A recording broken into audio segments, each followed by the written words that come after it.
ليه ستانلي كوبريك هو افضل مخرج في التاريخ؟ وايه هي النظريات المرعبه والخطيره اللي طلعت عنه؟ وهل هو مات فعلا لانه فضح مخططات منظمه سريه؟ طب بالنسبه لحياته الفنيه والسينمائيه جت ازاي؟ كل ده هنعرفه في حلقه النهارده، بس قبل ما نبدا الحلقه ما تنساش تعمل فولو لايك وتشترك في القناه، ولو عندك اي سؤال بعد الحلقه تقدر تسيبه تحت في الكومنت.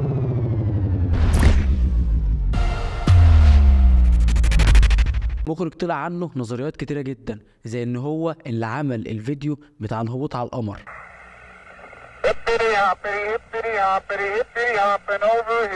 وفضح منظمات سرية في أفلامه. Please, come forward.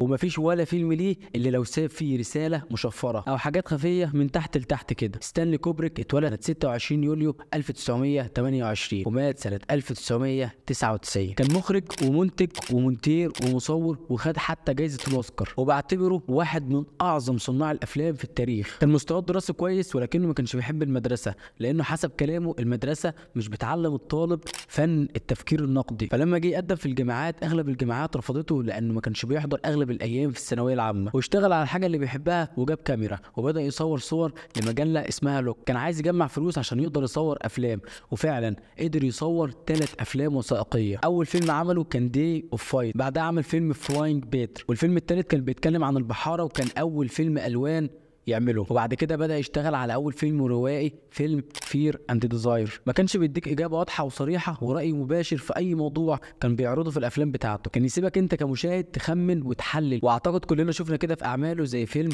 ذا شاينينج، وأسئلة كونية وفلسفية عميقة جدا هتلاقيها في كل أو في أغلب أعماله. ما كانش بيحب السي جي آي، وأكتر مخرج كان بيحب يقول كلمة قط.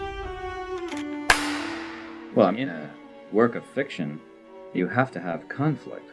لدرجه ان هو كان بيعيد المشاهد مره واثنين و10 و20 و70. عايز المشاهد، انا عايز اقول لك انه عاد مشهد 127 مره في فيلم ذا شاينينج، لدرجه ان الممثله خسرت صوتها وجالها انهيار عصبي. لكن مخرجنا الباحث عن الكماليه ما سابهاش غير لما خد اللقطه اللي على مزاجه.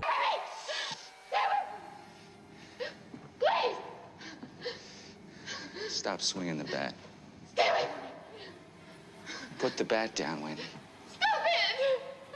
Wendy, give me the bat. Please! Give me the bat. Oh, God damn! أول فيلمين رسميا ليه كان فيلم فير أند ديزاير سنة 1953، وفيلم كيلر كيس سنة 1955. ومسيرته بدأت فعلا بفيلم ذا كيلينج. يجي بعد كده يعمل فيلم سبارتاكوس، اللي ستانلي كوبريك بنفسه قال ان الفيلم ده مش بيمثله، لانه ما كانش ليه الحريه الكامله لا في النصوص ولا في السيناريو بتوع الفيلم، لان المنتج بتاع الفيلم كان هو البطل، وكان معاه الكلمه الاولى والاخيره في العمل. وبعد كده عمل فيلم لوليتا، اللي خد عليه كميه انتقادات وشتايم مش طبيعيه، لان في الفيلم بيجيب واحد كبير في السن وبيحب بنت صغيره جدا. هي صغيره في السن، ولكنها من وجهه نظر ستانلي كوبريك او من وجهه نظر الفيلم هي كبيره في افعال وفي تصرفات تانية، وخد على الفيلم ده كميه انتقادات رهيبه جدا. بعد كده عمل فيلم دكتور سترينج لاف، فيلم بيتكلم عن احتماليه الحرب وفناء العالم. الفيلم ده اتكتب بعبقريه وبآلة سفر عبر الزمن، فيلم سابق لعصره، حاجه كده من الحاجات اللي الزمن عمره ما يموتها او ينساها. عزيزي المشاهد، اللي فات حماده واللي جاي حماده تاني خالص، لان الفيلم اللي عمله ستانلي كوبريك بعد كده كان نقل التطور في عالم السينما كلها، فيلم A Space Odyssey.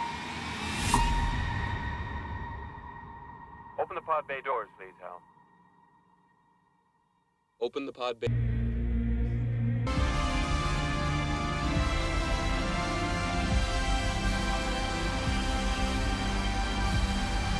يعتبر هو اعظم فيلم على مر التاريخ في النوعيه بتاعته. عايزك بقى تركز وتشغل خيالك للعظمه دي، لدرجه ان المخرج ستيفن سبيلبرج قال ان فيلم سبيس اوديسي هو الانفجار العظيم لجيله، من كتر ما كان الفيلم عظيم جدا. لو انت لسه ما اتفرجتش على الفيلم سبيس اوديسي فلازم تدخل تتفرج عليه دلوقتي، ولو اتفرجت عليه قول لنا تحت في الكومنت ايه رايك فيه. راح كوبريك ركن موضوع الخيال العلمي والفضاء على جنب، وحب يتعمق في جوهر الانسان ويوريك قد ايه الانسان ممكن يوصل لدرجه عاليه جدا من العنف. وعمل تاني تحفه فنيه ليه فيلم ذا كلوك وورك اورنج. اقل حاجه ممكن تتقال عنه انه فيلم ممتع بصريا ولكنه مؤذي نفسيا.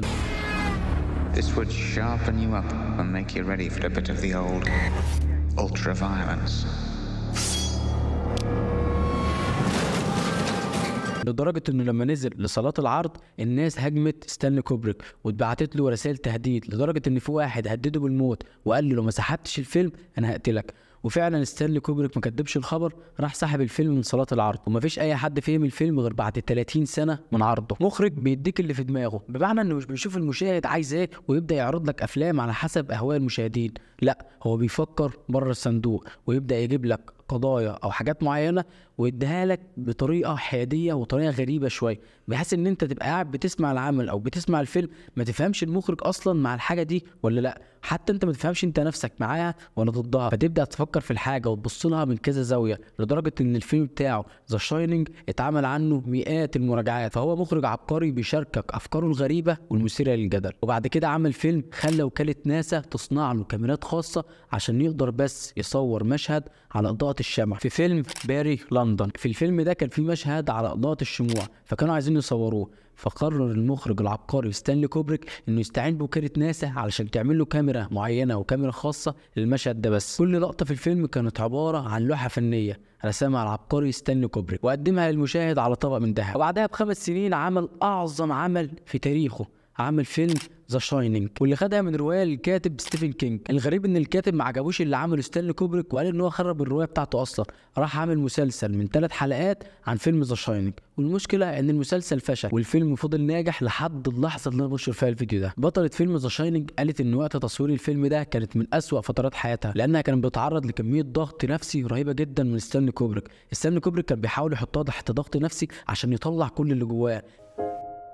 I've never done more than say 15 takes before in my life. كان دايما يزعق لها ويقول لها احنا بنأخر في التصوير بسببك وانت السبب في تأخير التصوير، وكان دايما بيحط عليها عبء اي حاجه او اي مشكله بتحصل في الموقع بتاع التصوير، لحد ما الممثله طلعت لنا اداء اسطوري مش هنشوف زيه تاني في حياتنا. يقوم ستانلي كوبريك يسكت على كده؟ لا والله، يروح عامل فيلم فول ميتال جاكيت، فيلم عباره عن جزئين، الجزء الاول في معسكر تدريبي والجزء الثاني في فيتنام. وبعد كده حاول يعمل فيلم عن نابليون لكن ما كملش وما اعرفش ليه. وبعد كده عمل فيلم AI Artificial Intelligence، ولما خلصه خلى المخرج ستيفن سبيلبرج هو اللي يخرجه لانه قال ان هو يطلعه بشكل احسن منه. وبعدها عمل فيلمه الاخير اللي يقال انه كان السبب في موته، فيلم ايز وايد شات. جاب توم كروز ونيكول كيدمان وكانوا متجوزين في الوقت ده، وحطوهم في ادوار شخصيات متجوزه وخلاهم يتعمقوا جدا في مبدا الغيره البشريه. وبعيدا كل البعد عن توم كروز بتاع الاكشن، المخرج العبقري ستانلي كوبريك ورانا اجمل وافضل نسخه من توم كروز. توم كروز في الدراما في الفيلم ده كان عبقري. ايز وايد شات كوبريك بيعتبره فيلمه المفضل. قعد يسجل الفيلم لمده 400 يوم، لدرجه انه دخل موسوعه جينيس للارقام القياسيه كاطول فتره تصوير متواصله لفيلم روائي. يا اخي انت متخيل ان واحد يقعد يصور 400 يوم كاملين فيلم، ومتخيل انه برضه يصور مشهد 127 مره؟ فكان عندي حق لما قلت لك ان ستانلي كوبريك اكتر مخرج بيدور على الكمال وفي نفس الوقت واحد من افضل المخرجين في التاريخ. تعال بقى اصدمك لانك قعدت وكملت الحلقه دي للاخر. ستانلي كوبريك عمل كل افلامه في لندن. هتقول لي طب وايه المشكله؟ الفيلم اللي عمله في فيتنام عمله في لندن، والفيلم بتاع شوارع نيويورك بتاع توم كروز عمله برضه في لندن، ده حتى الفيلم بتاع سبيس اوديسي عمل كل حاجه برضه في لندن. نيجي بقى للنظريات اللي اتقالت عن ستانلي كوبريك. اول نظريه ان هو اللي صور مشهد الهبوط على القمر بتاع نيل ارمسترونج، لان نيل ارمسترونج لما عمل الفيديو بتاع الهبوط على القمر كان بعد الفيلم بتاع سبيس اوديسي بسنه واحده، وده خلى نظريات مؤامره كتيره جدا تقول ان ستانلي كوبريك هو اللي صور المشهد ده وان مفيش اي انسان اصلا طلع للقمر. ودي طبعا كانت مجرد نظريه، ممكن تكون صح وممكن تكون غلط. تاني نظريه عن فيلم ايز وايد شات، ان كان في رسائل واشاره لجماعات سريه بتحكم العالم بالسفلي، وفي ناس قالت انه كان بيوصل للجماعات الماسونيه، بس دي برضه تعتبر نظريه، ودي كانت تاني نظريه اتقالت عن ستانلي كوبريك. لحد ما ستانلي كوبريك اتوفى سنه 1999 وساب 13 تحفه فنيه. اكتب لنا في الكومنت احسن فيلم سمعته لستانلي كوبريك، وتلميح بسيط المخرج الجاي احتمال يكون مصري. وبس كده، مش هوصيك ما تنساش تشترك في القناه وتعمل لايك الفيديو، ولو عندك اي سؤال تقدر تسيبه تحت في الكومنت، وما تنساش تصلي على النبي. سلام.